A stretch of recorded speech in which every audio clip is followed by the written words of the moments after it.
Verdade. Uma grande crise que está presente numa sociedade que perdeu a sua esperança é que ela deixa de acreditar que seja possível ter acesso à verdade. É de fato claro que a realidade é complexa, nós temos muitos elementos para serem entendidos e explicados, mas infelizmente, diante do mistério da vida, algumas pessoas perdem a esperança sem conseguir conectar uma parte com outra. Em hebraico é tão interessante, a palavra verdade, a palavra emet, ela é até simbolicamente marcada pela primeira, a última e a letra do meio do alfabeto, mostrando uma ideia de algo que liga toda a realidade e com um sentido básico de algo em que a gente pode confiar, pode se segurar a algo que é estável e fundamenta aquilo que marca a nossa estabilidade. E com certeza não há como ficar à deriva o tempo todo. Em alguma coisa, no final, como fomos criados por Deus, o nosso coração vai se segurar. E a pergunta é: onde está o centro de estabilidade que tem a ver com o entendimento da nossa mente, da nossa razão, em sintonia com a estabilidade do nosso coração? Nós somos chamados a caminhar na direção da verdade. Agora, esse negócio da verdade é complicado, porque grande parte dos crimes da história humana foram feitos em nome da verdade, ou de uma verdade religiosa, ou de uma verdade antirreligiosa, ou de uma verdade política, ou de uma verdade para desestabilizar o status quo político específico. Quanta coisa absurda foi feita em nome da verdade. Por isso é importante entender que a verdade é irmã de uma outra realidade chamada amor. As duas estão complementadas no raciocínio do pensamento bíblico. É interessante lembrar de Efésios 4,15, Paulo diz que a verdade deve ser dita em amor, porque quando alguém fala a verdade sem amor nenhum, você vê a crueldade, né? A maldade presente. Quando alguém só fala uma espécie de expressão de amor sem verdade real, você vê ali a falsidade, a mentira, a hipocrisia. Portanto, o nosso desafio, num caminho completo do começo, meio e fim, é fazer que, para o bem da sociedade, para que melhor esteja a nossa humanidade, que o amor encontre-se com a verdade.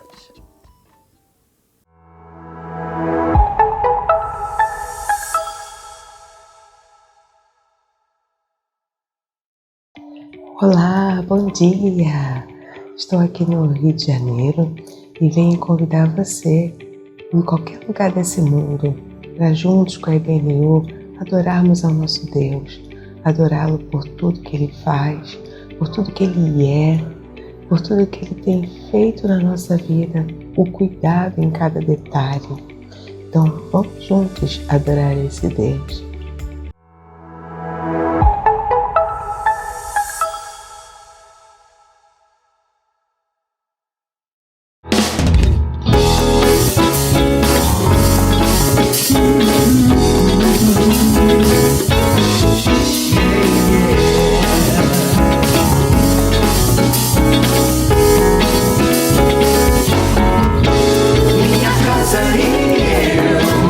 Serviremos a Deus.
somente a Ti, nos rendemos somente a Ti. Minha casa e eu serviremos a Deus, a Deus.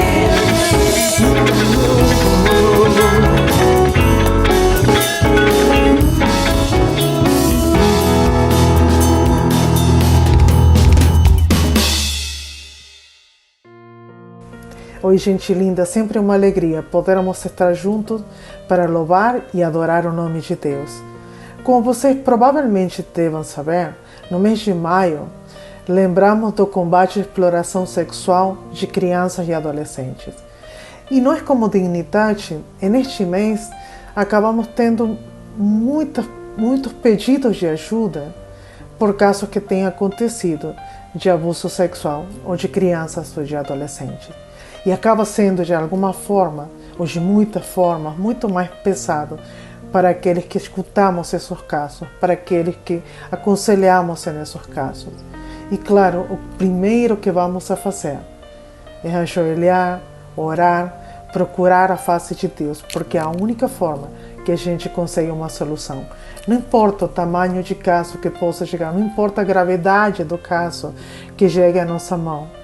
Sabemos que da única forma que vão vir as melhores ideias, a melhor forma para tratar, as melhores estratégias, sempre vai ser na oração.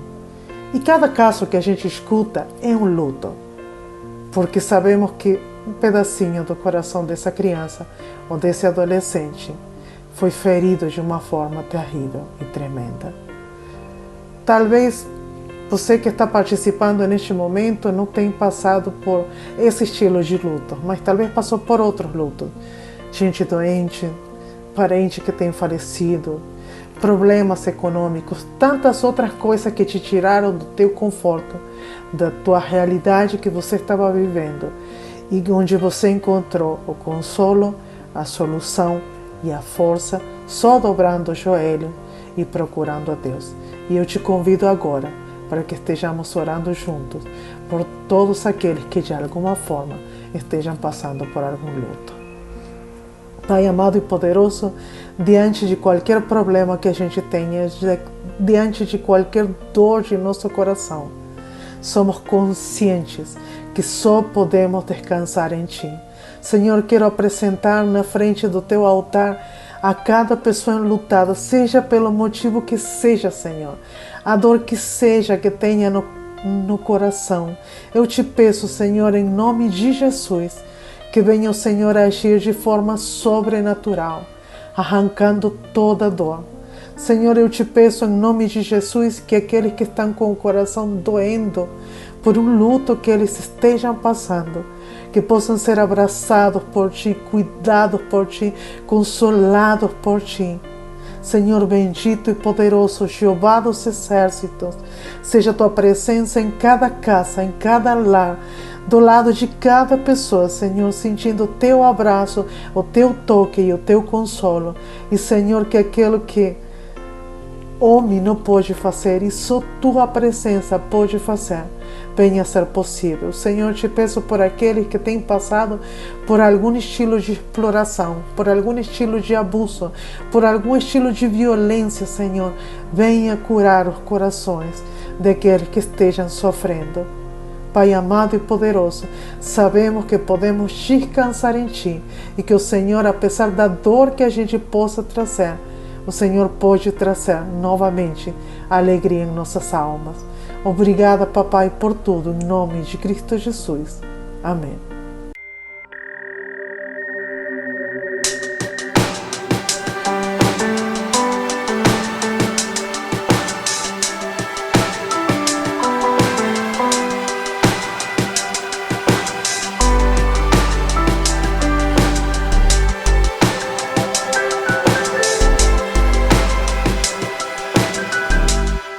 Estás assentado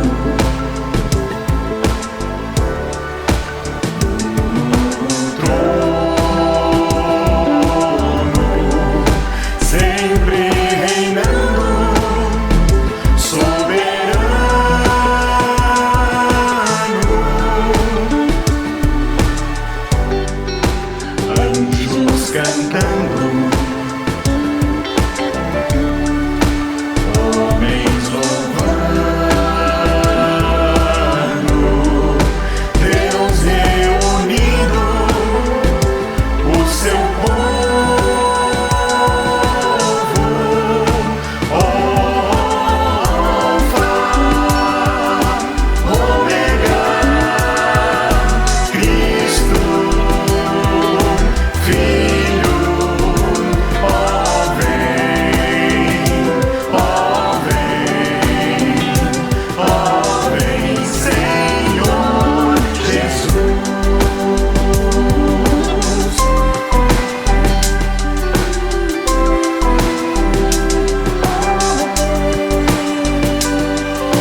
ansioso espero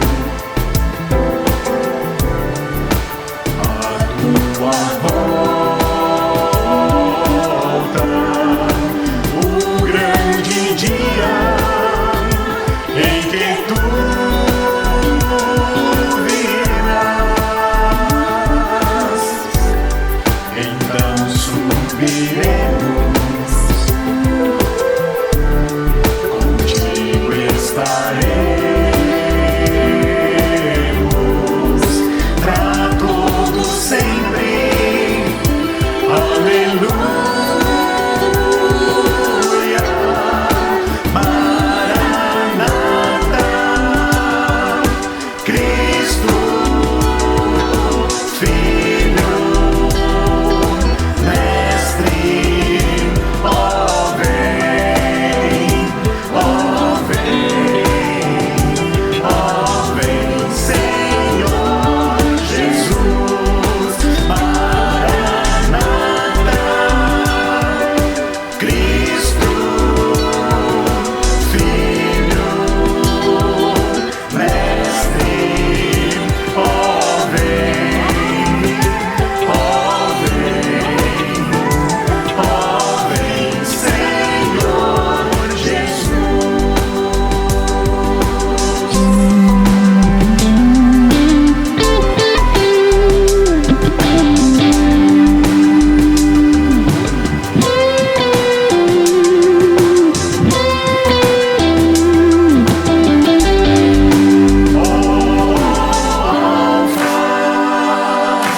Ômega, Cristo, Filho, ó vem, Senhor Jesus. Alfa, Ômega, Cristo, Filho,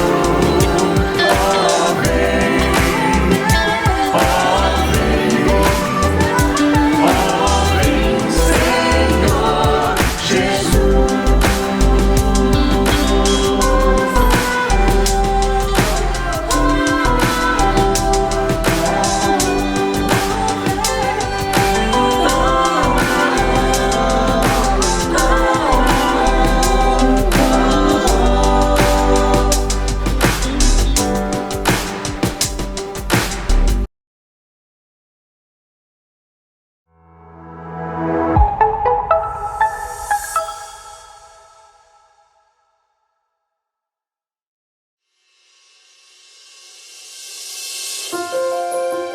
Olá, amigos da IBNU.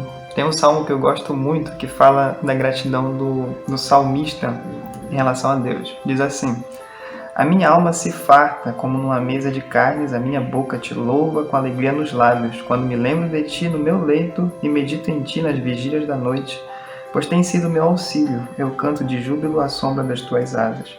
Minha alma se apega a ti, tua mão direita me sustenta. Então, há vários motivos por quais a gente pode agradecer a Deus. Eu listei alguns aqui. E o primeiro dele é sobre Deus ter chamado a gente para a existência, né? A sua criação é maravilhosa e nela a gente vê a ação de Deus na história, nas nossas vidas. A sabedoria de Deus que nos guia e também que Deus tem falado conosco, a IBNU, né, como igreja, e tem nos direcionado no seu reino. Isso é maravilhoso. Deus tem nos abençoado muito através da sua palavra na IBNU e também em nosso tempo de devoção diária. A gente está lendo a Bíblia novamente no ano e eu me topei com Mateus 13, onde Jesus fala para os seus discípulos que são bem-aventurados, porque têm olhos que conseguem vê-lo e ouvidos que o ouvem. Isso é a graça dele também em nossas vidas. Então, como é bom a gente contar as bênçãos de Deus, né? Então, enfim, a gente deseja aí, para todos nós, termos um bom tempo aí de celebração, que Deus possa estar falando nos nossos corações. Amém. Neste domingo 29 de maio, às 10h30 no WTC, nós temos a nossa celebração presencial, hoje de maneira muito particular, apresentando os projetos do Reino. Todos aqueles ministérios e projetos nas diversas áreas que a IBNU tem, se envolve ou até mesmo é parceira, que tem a ver com projetos humanitários, missionários, de educação, no contexto universitário, com crianças, com gente libertado aí da escravidão sexual, pessoas do contexto de necessidades especiais como autistas, ministérios que atingem todos os continentes do mundo, ensino bíblico, evangelização, missão, ajuda humanitária, tudo isso nós vamos ter essa visibilidade hoje, e todo mundo que puder está convidado para participar. E esses projetos precisam de ajuda. Nós estamos felizes por termos resgatado uma família do Afeganistão que vai estar conosco e por ter feito tanta diferença na vida de tantos brasileiros e outros do mundo. Então, se você se sente direcionado por Deus, quer apoiar os nossos projetos, apoiar tudo aquilo que você vê, acompanha e é solidário na IBNU, esse é o momento em que você pode enviar a sua oferta, a sua contribuição, o seu dízimo, o seu investimento no reino de Deus.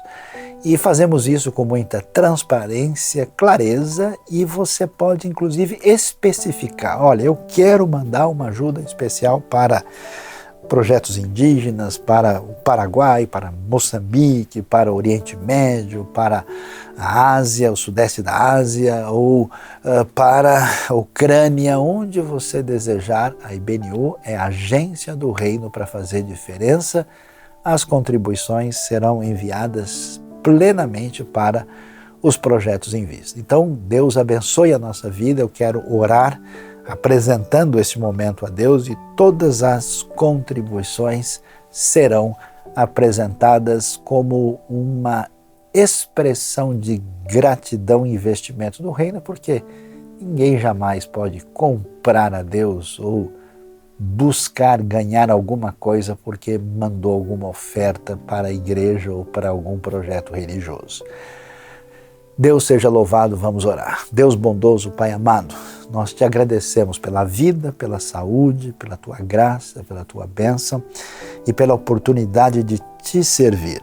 Pedimos que o Senhor nos abençoe, que tudo aquilo que agora é trazido, é ofertado, é dedicado a ti, se multiplique para o benefício de tantas pessoas que precisam da manifestação da tua graça, da graça bendita de Cristo Jesus. Pedimos a tua bênção, nós dedicamos tudo que é oferecido aqui a ti, e que seja para a tua honra e para a tua glória e para o crescimento do reino de Deus. Oramos agradecidos em nome de Jesus.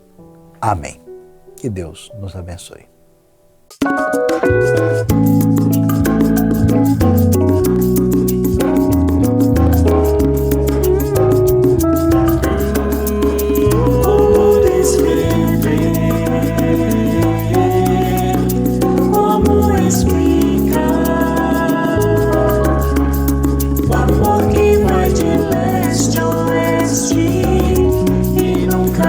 Vai terminar. Tu me conheces.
E se as palavras não mostrarem como é grande a minha gratidão, mesmo assim, Senhor, recebe o meu louvor, é de coração,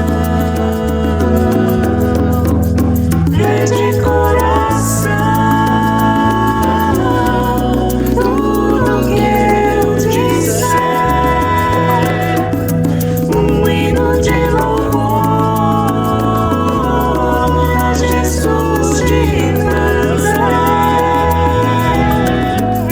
E se as palavras não mostrarem como é grande a minha gratidão, mesmo assim, Senhor, recebe o meu louvor, é de coração.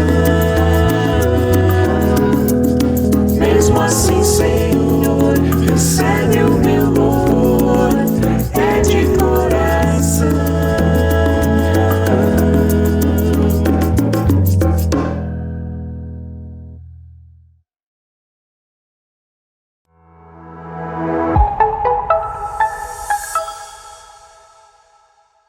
Ler e estudar a palavra de Deus é uma das coisas mais abençoadoras que temos para a nossa vida. E chegou o momento quando vamos fazer isso, eu peço a sua atenção. Nós vamos refletir em Mateus capítulo 21. E o nosso assunto de hoje tem a ver com aquilo que tantas vezes se pode observar. Tem gente que nunca melhora, é só da boca para fora. E para ser bem franco, sincero e verdadeiro, isso não é um problema de agora, acompanha a nossa história e a gente sabe, tem tanta gente nesse mundo que é só da boca para fora. Então vamos ler o texto de Mateus, capítulo 21, para ver o que nós temos aí nesse primeiro evangelho do Novo Testamento, que trata desse assunto que envolve a todos nós. A Bíblia diz o seguinte: Jesus entrou no templo, começando com o versículo 23, e enquanto ensinava, aproximaram-se dele os chefes dos sacerdotes e os líderes religiosos do povo e perguntaram: com que autoridade estás fazendo estas coisas e quem te deu tal autoridade? Respondeu Jesus: eu também lhes farei uma pergunta. Se vocês me responderem, eu lhes direi com que autoridade estou fazendo estas coisas. De onde era o batismo de João? Do céu ou dos homens? Eles discutiam entre si, dizendo: se dissermos do céu, ele perguntará, então por que vocês não creram nele? Mas se dissermos dos homens, temos medo do povo, pois todos consideram João um profeta. Eles responderam a Jesus: não sabemos. E ele lhes disse: tampouco lhes direi com que autoridade estou fazendo estas coisas. O que acham? Havia um homem que tinha 2 filhos. Chegando ao primeiro, disse: filho, vá trabalhar hoje na vinha. E este respondeu: não quero. Mas depois mudou de ideia e foi. O pai chegou ao outro filho e disse a mesma coisa. Ele respondeu: sim, senhor, mas não foi. Qual dos 2 fez a vontade do pai? O primeiro, responderam eles. Jesus lhes disse: digo-lhes a verdade, os publicanos e as prostitutas estão entrando antes de vocês no reino de Deus. Porque João veio para lhes mostrar o caminho da justiça e vocês não creram nele. Mas os publicanos e as prostitutas creram. E mesmo depois de verem isso, vocês não se arrependeram nem creram nele. O Evangelho de Mateus é organizado de tal maneira, nos seus 28 capítulos, quando ele apresenta a realidade do Messias, do Rei, de tal forma que nós vemos esse Rei sendo apresentado, esse Rei demonstrando aí a sua ligação com a aliança davídica e esse rei sendo rejeitado principalmente pela liderança religiosa. E até que Jesus cumpre tudo aquilo que está escrito a respeito dele. E também nós temos lá 5 discursos especiais que são abertos ali em Mateus 5 a 7, no famoso Sermão do Monte. E por que 5 discursos? Porque Jesus é o novo Moisés, porque nós temos 5 livros da lei, então toda a conexão envolve essa relação com a lei, com a expectativa judaica, com a aliança davídica, e é nesse cenário que nós compreendemos o Evangelho de Mateus. Quando nós vemos o capítulo 21, é importante destacar que Jesus está em Jerusalém para a última semana, quando ele vai estar na ocasião da Páscoa, no momento em que ele vai ser preso, vai ser traído, vai ser julgado e finalmente morrer e ressuscitar conforme o registro dos evangelhos. De modo que, abrindo o capítulo 21, o que a gente tem? No início, nós temos a entrada triunfal. Observe como Jesus é aclamado pelo povo. Quer dizer, na verdade, a maioria das multidões, do povo judeu, vendo Jesus, o seu comportamento, as suas palavras, eles estão entusiasmados. E no momento de tanta opressão e corrupção que envolvia o poderio romano, envolvia a dinastia herodiana, envolvia a liderança religiosa, eles estão gritando, né, Hosana ao filho de Davi, né, onde originalmente a expressão Hoshiana significa por favor, salva-nos, né, nesse momento de tanta dificuldade que atingia a vida das pessoas em todas as áreas da vida, tanto no aspecto do cotidiano como na própria realidade espiritual. E então, a sequência do texto vai mostrar essa entrada gloriosa, chamada entrada triunfal, que é lembrada no domingo de Ramos, de Jesus, e como ele é recebido em Jerusalém, cumprindo Zacarias 9:9, né, o rei montado no jumentinho. E o que acontece nessa sequência? O que nós vemos é Jesus entrando no templo, né? Jesus então vem da parte leste oriental da cidade, ali, vindo da região do Monte das Oliveiras. Mateus 21:1 fala que eles chegaram a Betfagé, junto ao Monte das Oliveiras. Então ele desce, né, ali, passando pelo Vale do Cedron, vai entrar em Jerusalém pela parte leste oriental da cidade para entrar no templo. E lá o que acontece? A gente começa a ver a situação, como o templo perdeu a direção, e lá tem um monte de gente comprando e vendendo. Temos cambistas e pessoas que faziam comércio explorando o povo. E Jesus então expulsa esses vendedores e derruba as mesas, e ele diz: a minha casa será chamada casa de oração, né? É uma frase importante que vem lá do texto de Isaías 56, né? E acusa diretamente, dizendo: olha, vocês estão fazendo do espaço aqui dedicado a Deus um covil de ladrões. E aí, na sequência, a gente tem o texto, né, que rejeita esse comportamento, e Jesus diz que dos lábios das crianças, dos recém-nascidos, Deus suscitou louvor, fazendo um contraste daquela espiritualidade falsa com a espiritualidade verdadeira. Em seguida vem a figueira seca, figueira que é tão comum e um dos 7 frutos da terra de Israel, que tem a ver com, digamos assim, a realidade do tipo de espiritualidade que atingiu o povo. Essa figueira aparece seca, ela não está dando frutos, e Jesus, a gente sabe, né, que essa figueira acaba sendo amaldiçoada, no sentido que ela não vai mais dar frutos. E depois disso entra o texto que nós lemos do verso 23, que depois de terminado vai ter a parábola dos lavradores para mostrar como a estrutura religiosa dos dias de Jesus era de gente que nunca melhora, era tudo só da boca para fora.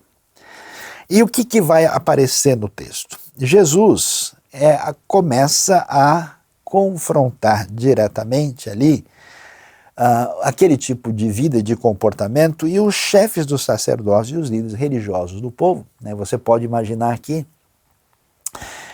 a liderança religiosa principal. Nós tínhamos os saduceus, que estavam principalmente ligados ao templo, aos sacerdotes, aqueles que organizavam os sacrifícios e as ofertas no templo, numa área gigantesca, espetacular, com 144 mil quilômetros, ou 144 mil metros quadrados, com um edifício aí muito alto, com quase cerca de pelo menos 45 metros de altura. Você imagina o que é isso, com pedras extraordinárias. Ainda hoje, quem vai a Jerusalém vê o tipo de pedra que é usada nessas construções, é algo assim de tirar o fôlego. E com toda essa situação, aqueles que eram, né, os chamados mestres da lei, geralmente os fariseus que estavam ali estudando e tentando ver como é que essa lei devia ser aplicada conforme o entendimento deles, esse pessoal, né, está ali diante de Jesus, e aí eles vêm com a pergunta, e é muito interessante que tipo de pergunta. Eles confrontam a Jesus dizendo: qual é a sua autoridade? Com que autoridade você está fazendo isso? Quem deu essa autoridade a você? Então preste atenção. No mundo religioso, nós temos muito essa contaminação, que a gente pode dizer assim, que até é a contaminação do chefe, a contaminação do coronel, né, de quem manda. E então, nesse universo religioso deturpado, que está submisso inclusive ao controle político de Roma, a pergunta do pessoal é: escuta, quero ver qual que é o seu documento, mostra a sua carteira aí, quem é você, né? Como assim? A gente ouviu falar desse rabino estranho, desconhecido, que é lá da Galileia, que chega aqui na nossa maravilhosa metrópole espiritual Jerusalém e está dizendo coisas diferentes. Escuta, me mostra aí o seu diploma, você fez mestrado e doutorado onde? Cadê a sua carteira? Quem é você?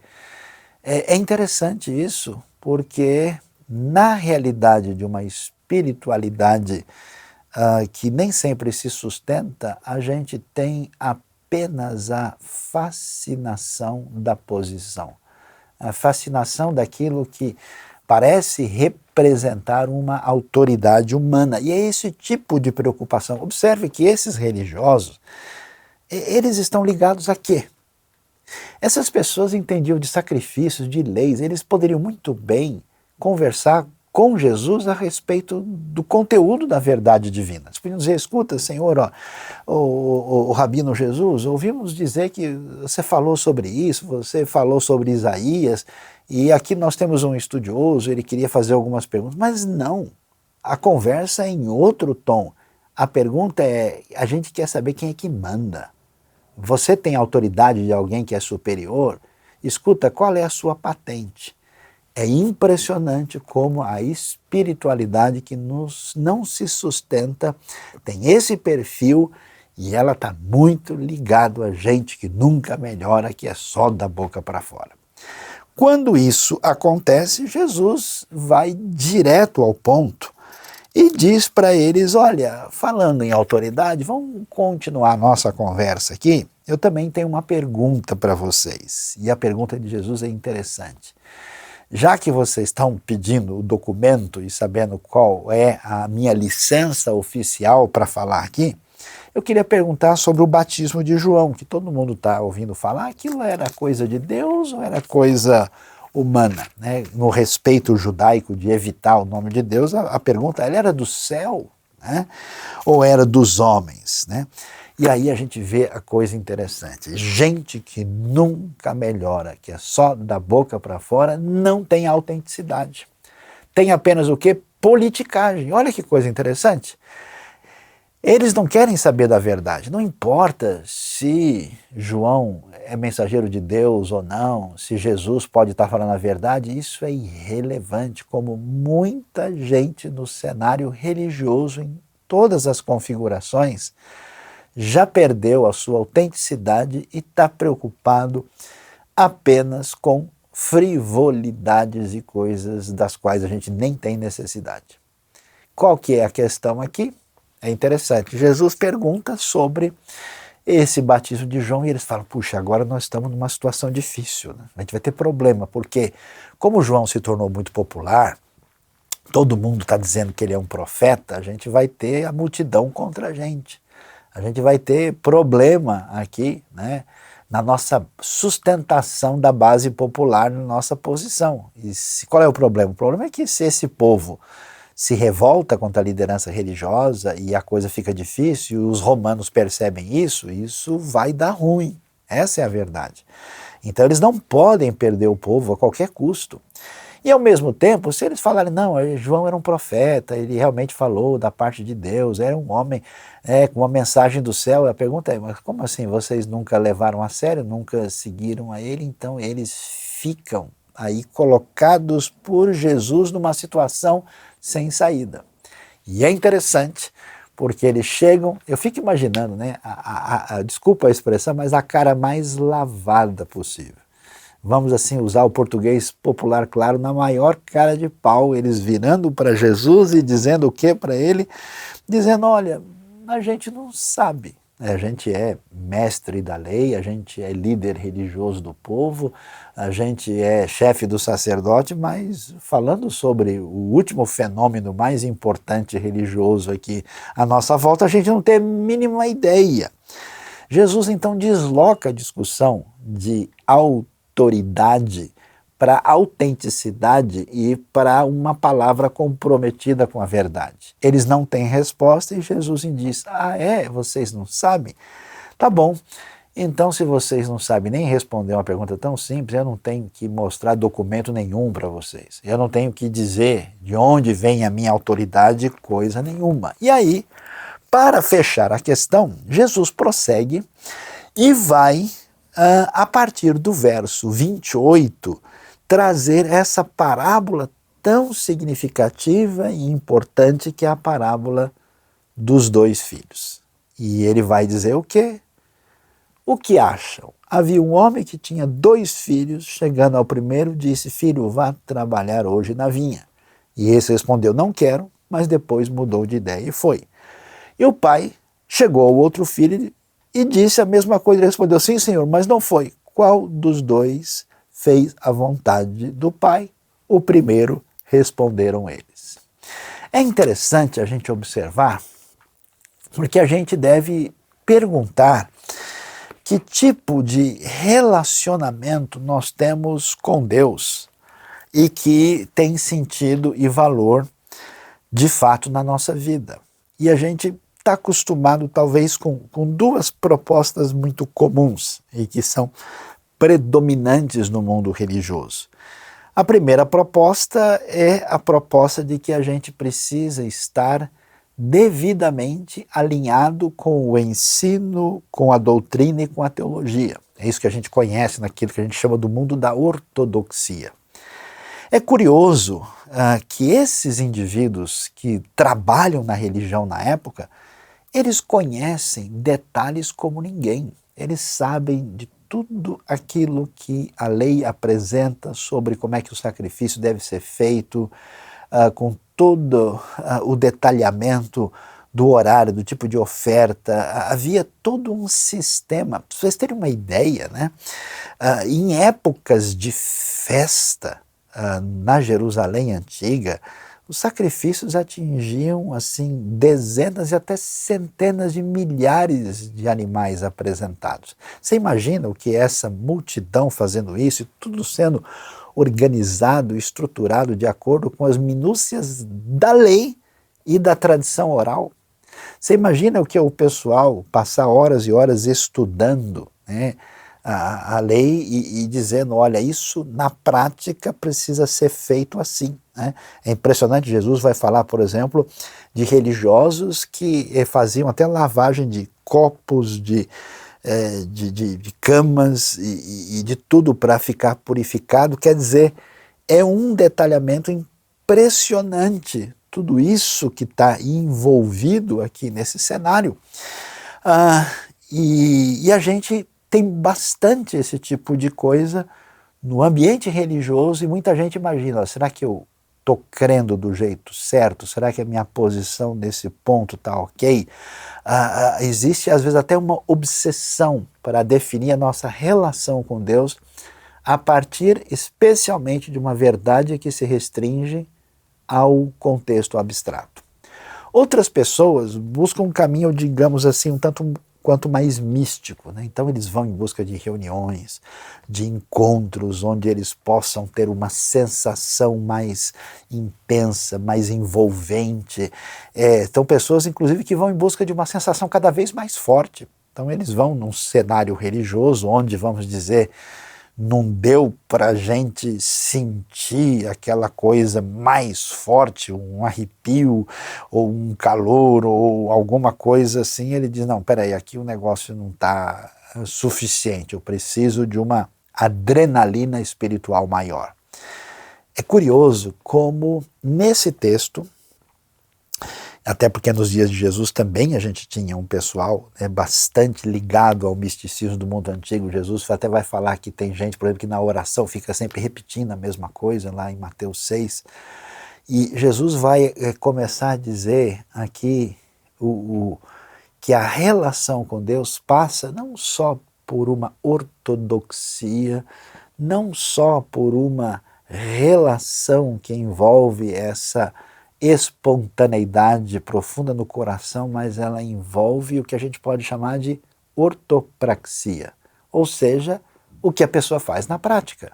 Porque às vezes a gente não percebe, né? Você afirma acreditar em alguma coisa, você afirma que o seu coração tem uma sintonia profunda com alguma coisa, mas você age na direção completamente oposta ao que você está dizendo.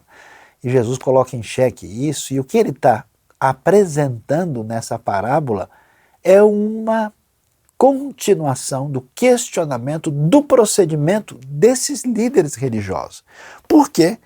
Porque ele vai falar dos dois filhos e vai dizer, olha, teve um dos filhos que quando foi dito para eles, olha, filho, vai lá trabalhar na vinha. É uma linguagem comum, né? Israel é uma terra das 7 frutos extraordinários, já mencionamos aqui a figueira, temos aí a oliveira, a tamareira, e um dos mais extraordinários, talvez o mais assim emblemático, seja a videira, né, com o suco de uva, o vinho e tudo aquilo que marca a vida cotidiana do povo ali naquela terra abençoada.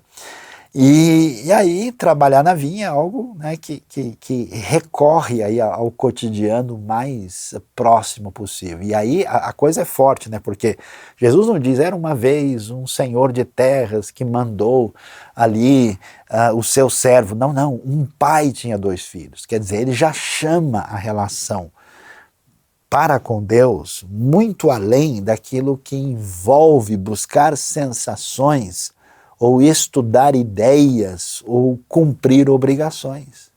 A relação com Deus envolve uma relação de fato pessoal, aprofundada, significativa. Por isso a figura de pai e filho entra aqui e ela tem uma importância profunda e valiosa. E aí o filho diz o quê para o pai? Ok, pai, eu vou trabalhar na vinha. Depois não foi. O outro filho disse não, mas depois mudou de ideia e foi. E isso era para mostrar que todo aquele universo religioso que envolvia esses que chegam lá confrontando a Jesus e querendo saber de onde vem a autoridade dele e que tinham rejeitado aquilo que João Batista estava fazendo, que essas pessoas representam exatamente esse religioso que a gente vê que nunca melhora e tudo que ele faz é da boca para fora.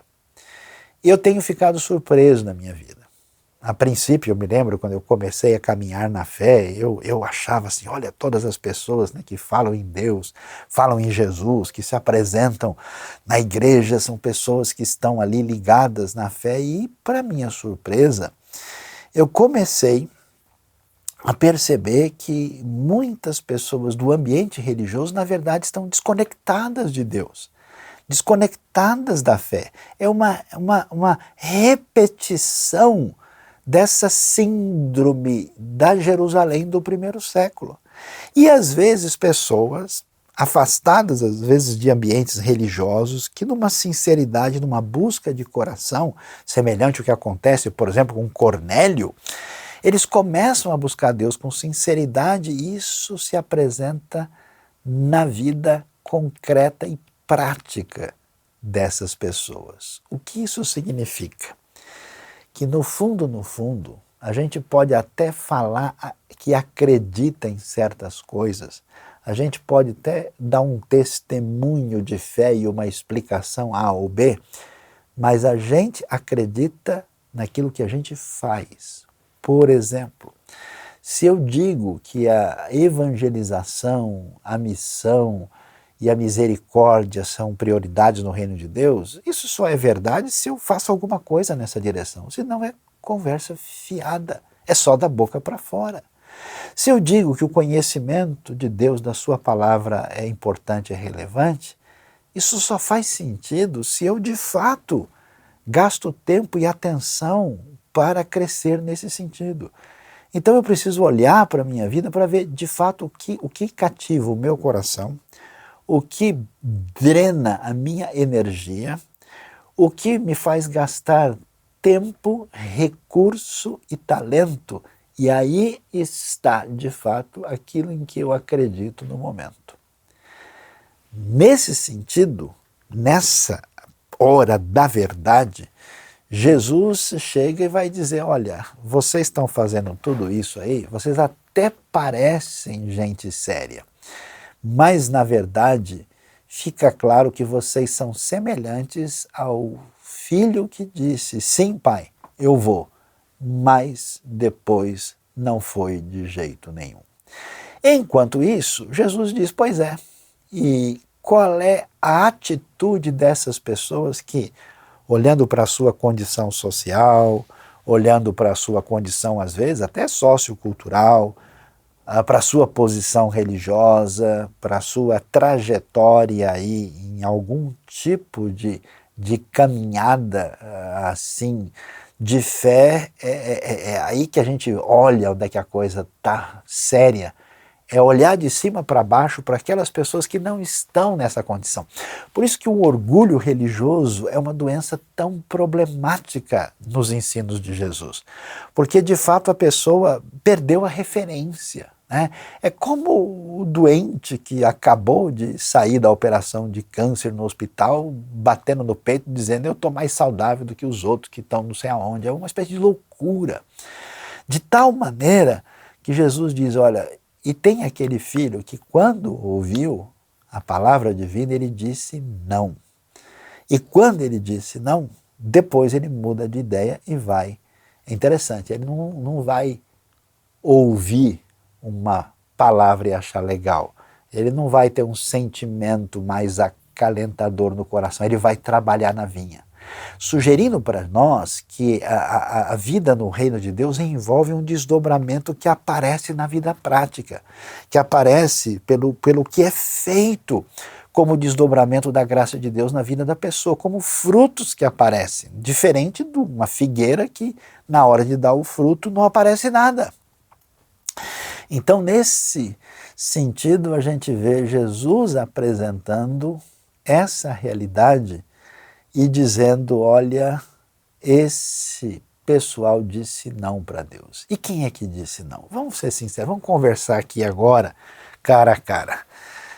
Na verdade, se a gente lê a lei de Deus, se a gente começa a perceber a diretriz da vontade vontade perfeita de Deus, somente alguém muito louco, muito anormal, pode ler aquilo e dizer, olha, é isso que eu faço na minha vida. Porque não tem ninguém que possa ser minimamente aprovado. Lembra de Jesus conversando com o jovem rico lá?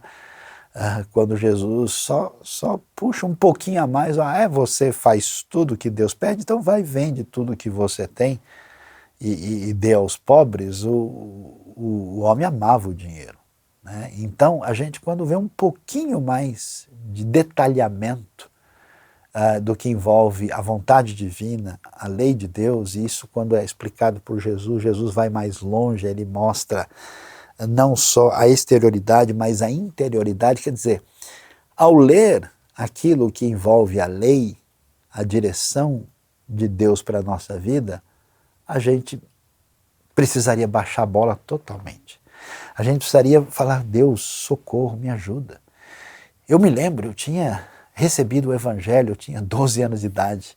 Eu estava tão feliz da vida que eu falei, puxa, agora eu sou uma pessoa totalmente diferente. Aí passou pouco tempo, eu percebi no meu coração raiva, inveja, atitude de ira, sentimentos. Eu falei, Deus, socorro, como é que eu posso sentir isso agora? Eu sou uma nova pessoa.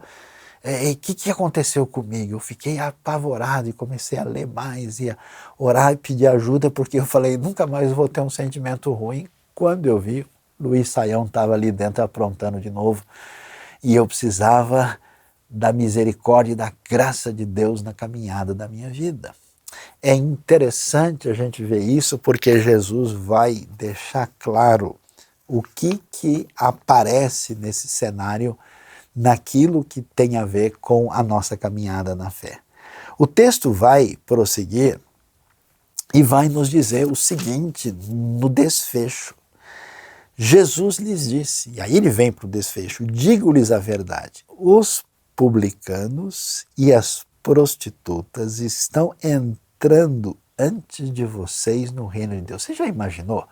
Aquele pessoal todo religioso, que toda hora está no templo, que é professor de religião, que explica para você porque essa posição é melhor do que a outra, ouvir do próprio Senhor essa palavra dizendo, olha, sabe os corruptos, cobradores de impostos que traíram o nosso povo e que estão trabalhando para os romanos? Quando, com ousadia, cheio do Espírito Santo, João Batista chegou anunciando o reino de Deus, esse pessoal ouviu a mensagem e ouviu a autenticidade, a veracidade de tudo que tinha sido apresentado. Esse pessoal que ficou rico à custa de corrupção e de uma atitude de exploração do seu próprio povo, que assim perdeu o caráter completamente, pois esse pessoal está entrando no reino de Deus. Para mostrar para a gente que ninguém jamais dá o passo na direção de Deus a não ser pela graça de Deus. Esse texto mostra assim poderosamente como nada acontece sem essa ação extraordinária da graça divina, porque ninguém, pela sua religiosidade, na sua atitude, vamos dizer, legalista ou até mesmo ritualista, pôde chegar em lugar algum. Pelo contrário, essa atitude vacinou esse pessoal para não ouvir a mensagem de João. Enquanto esses indivíduos que a gente não quer nem chegar perto deles, né, que representam classe alta corrompida, olha só, eles não são, Jesus veio falar somente para os pobrezinhos, para as pessoas. Não, pobrezinho é tipo todo mundo está na mesma desgraça de necessidade diante de Deus. E então ele apresenta, e para aquele mundo com tanta restrição e direcionamento com relação à sexualidade, no mundo onde as mulheres, tanto no contexto greco-romano como judaico da época, são gente muito longe de qualquer protagonismo, imagina o que é ser uma prostituta.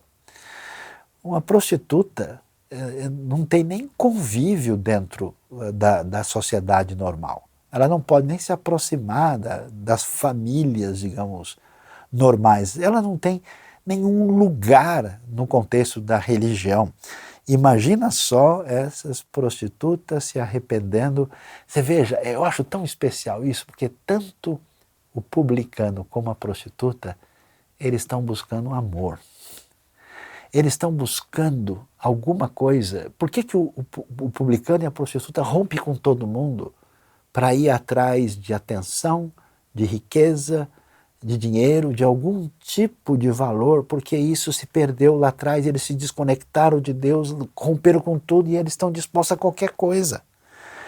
Essas pessoas ouvem a mensagem de João, são atingidos, se arrependem, se voltam para Deus. E imagina esses religiosos ouvindo dizer: olha, lembra daquela fulana que ficava na esquina saindo com todo mundo? Então ela está entrando no reino de Deus na sua frente. Lembra daquele cara corrupto que chegou lá na casa do seu Zé e levou tanto de dinheiro e depois ele apareceu na casa tal assim, a semelhança de Zaqueu? Pois é, porque João veio lhes mostrar o caminho da justiça e vocês não creram nele, mas os publicanos e as prostitutas creram. E mesmo depois de verem isso, vocês não se arrependeram nem creram nele. O extraordinário nesse texto é como Jesus vai mostrar para nós que uma religiosidade que se baseia numa postura de domínio e autoridade sobre os outros sem verdadeira legitimidade, um tipo de espiritualidade cheio de detalhamentos que perdeu o coração e a misericórdia, um tipo de espiritualidade que já, na verdade, já não acredita mais em nada. Então, ela se rendeu à politicagem. Ela nunca responde A ou B porque é certo ou é errado, é sim ou não. Uma autoridade, de uma espiritualidade de pretensa autoridade que já não consegue nem escutar a verdade. Mesmo vindo um João Batista falando do jeito que ele fala, isso não significa nada para essas pessoas. E a pergunta é: como é que a gente sabe que essa gente que nunca melhora, no qual você, eu, nós podemos estar incluídos, é gente que só fala da boca para fora? Fala assim: eu vou, mas depois não vai. Fala sim, Senhor, mas depois tem outras prioridades e outras coisas, outros elementos no caminho que dominam a sua vida. Como é que a gente sabe disso? Pelo que a pessoa faz, pelo que a pessoa coloca na prática do seu dia a dia, na sua relação com Deus. O que significa isso? Significa que, na verdade, a gente descobre a verdadeira doutrina, a verdadeira adoração e espiritualidade na vida de uma pessoa através do serviço que ele apresenta a Deus, que decorre da ação verdadeira da graça de Deus. Eu acho tão interessante. Lembra de Zaqueu quando ele se converte? Ele não diz: puxa, eu senti um grande calor no meu coração e agora eu vou ser membro da comunidade dos seguidores de Jerusalém aqui, fundando a primeira comunidade de Jesus de Jericó. Não, ele diz o seguinte: olha, sabe de uma coisa, eu roubei de todo mundo o tempo todo. E como eu percebi que eu estava indo atrás do vazio, agora eu vou pegar o meu dinheiro e eu vou repartir com as pessoas. Ninguém jamais encontrou Jesus e simplesmente teve uma ideia brilhante a mais, ou sentiu um frio na espinha a mais. Não, essas pessoas passaram a viver uma outra vida. Sabe o que eles fizeram? Foram trabalhar na vinha. E a pergunta que a gente levanta é exatamente essa: o que é que você está fazendo? Você é um seguidor de Jesus procurando autoridade, perdido no meio da coisa, que não sabe como lidar com a verdade? Você se tornou uma pessoa que pode vir o João Batista que for, que já nem faz cosquinha na sua sensibilidade? Ou você, como toda pessoa sincera que lê a lei de Deus, fala: não, Deus, eu não vou fazer isso. Tem dia que eu leio a Bíblia, eu leio uns versículos que eu quero passar rápido. Eu falo: caramba, eu queria bater naquele fulano que fez isso comigo. E eu peço, Deus, tenha misericórdia, porque o leão selvagem está solto aqui dentro. Me ajuda, Senhor. A gente não quer fazer isso. Até que a voz da palavra divina atinja o nosso coração e a gente, a semelhança dos publicanos e prostitutas, o que assim descreve o que nós somos atingidos para a graça de Deus. E o meu desejo, com essa palavra, com essa explicação de Mateus 21, onde a gente tem essa questão do rejeitar do rei ou de estar de fato ligado a ele, que você, depois de ter dito não, simplesmente repense, mude de ideia, mude o seu coração e vá trabalhar na vinha. Você não pode continuar sendo aquele que nunca melhora, que só fala as coisas da boca para fora. Que Deus nos abençoe.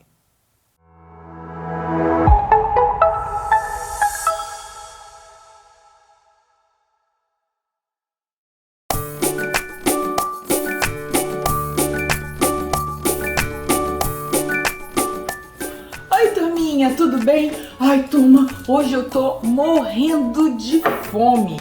Eu vou fazer um sanduíche gigantesco porque eu tô com muita fome. Quero ele bem grandão. Acho que é assim, desse tamanhão, pra caber na minha boca. E vou botar queijo, bastante queijo. Eu gosto dele docinho. Eu acho que eu vou pegar e vou jogar um monte de mel aqui. Olha que eu encontrei, tem só um pouquinho. Mas eu acho que eu vou colocar pra ele ficar bem docinho, um monte de mel assim por cima do meu sanduíche. Mel da fazenda, que delícia!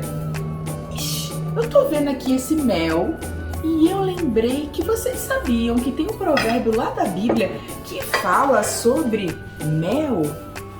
E eu lembrei de uma coisa que ele fala que eu fiquei pensando agora aqui no tamanho desse meu sanduíche. Provérbios 25:16 fala assim: se você encontrar mel, coma apenas o suficiente para que você não fique enjoado e não vomite. O que será que esse provérbio quer dizer? A Bíblia ensina sobre tudo, hein, criançada? Sobre tudo mesmo. Inclusive sobre a gula. Gula é quando a gente sai comendo descontroladamente muito mais do que a gente precisa. Por isso que o Provérbios fala, se você encontrar mel, que é bem gostoso, é bem docinho, uma coisa que as pessoas muitas vezes gostam, só coma o suficiente. Ou seja, não coma mais do que você precisa só porque é gostoso. Esse mês a gente estava aprendendo sobre autocontrole, não é mesmo? E lutar contra a gula é um tipo de autocontrole também, uma forma de ter autocontrole. E a Bíblia falava sobre o mel, que a gente tem hoje em dia também e é uma delícia, mas pode ser qualquer alimento. Pode ser batata palha, pode ser leite condensado para fazer brigadeiro, pode ser qualquer outra comida que você esteja querendo comer demais. Por que será que às vezes a gente vai com esse olhão querendo comer tanto assim? Será que é porque você tá agitado, tá com medo de aquela comida acabar? Será que é porque você tá com preguiça, vai comendo, vendo desenho e não percebe? Às vezes a gula, essa vontade descontrolada de comer mais do que a gente precisa, ela tem outros motivos por detrás de tudo isso. Mas olha, crianças, como a palavra de Deus é incrível. Reservou um provérbio, tem lá um provérbio só para nos ensinar isso. Eu acho que esse tamanho do meu sanduíche tá demais, né? Vou guardar aqui. Não preciso comer tudo isso, não. Eu como um sanduíche de tamanho normal e depois, se eu precisar, eu vou e como outro sanduíche, como mais alguma coisinha, né? Mas provavelmente depois que eu comer esse, minha fome já vai ter até passado, né? Guardem essa lição no coração de vocês, crianças, esse provérbio muito importante. Vamos ter autocontrole, não ficar querendo comer tudo que a gente vê pela frente, sabendo que o nosso corpo foi dado com muito carinho por Deus, que a gente tem que cuidar dele. E assim a gente cuida não só do nosso corpo, mas também da nossa mente, do nosso coração, tá bom? Um beijo, crianças. Tchau!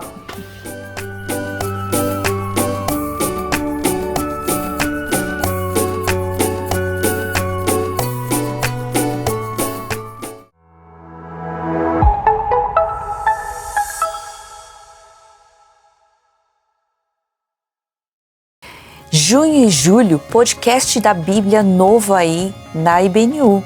Então, você que quer estudar a Bíblia, se aprofundar aí, você tem Ruth e Esther e Romanos. Quartas e sábados, às 19 horas, você pode estudar a Bíblia com a gente.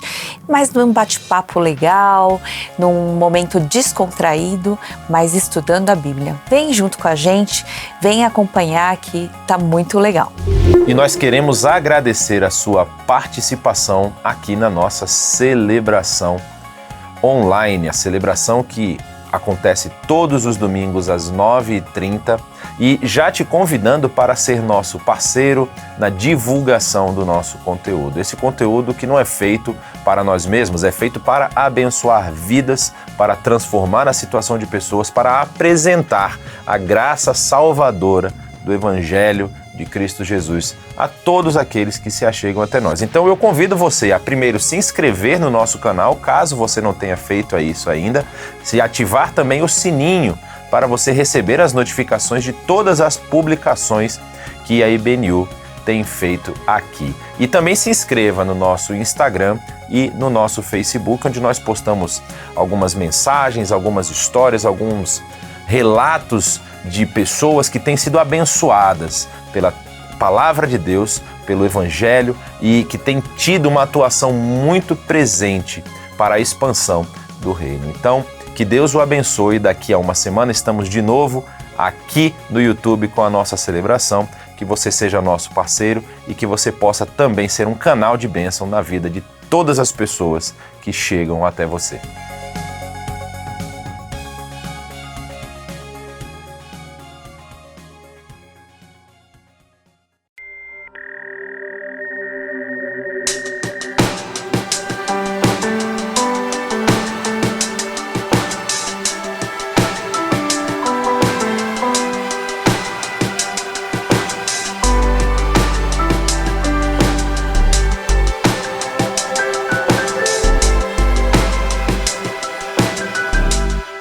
Estás assentado no trono, sempre reinando, soberano.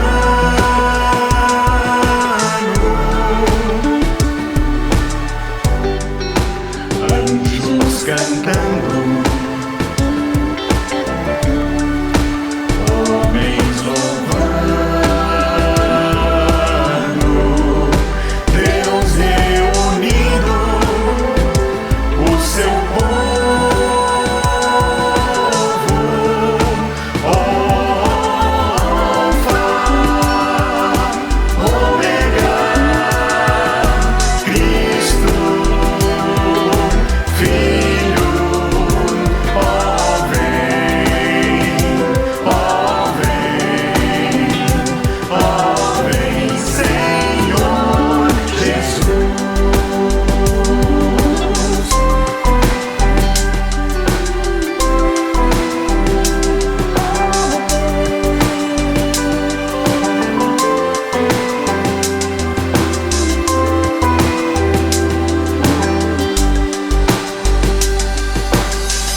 ansioso espero a tua volta,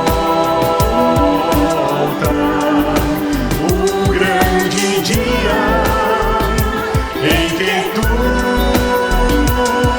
virás. Então subiremos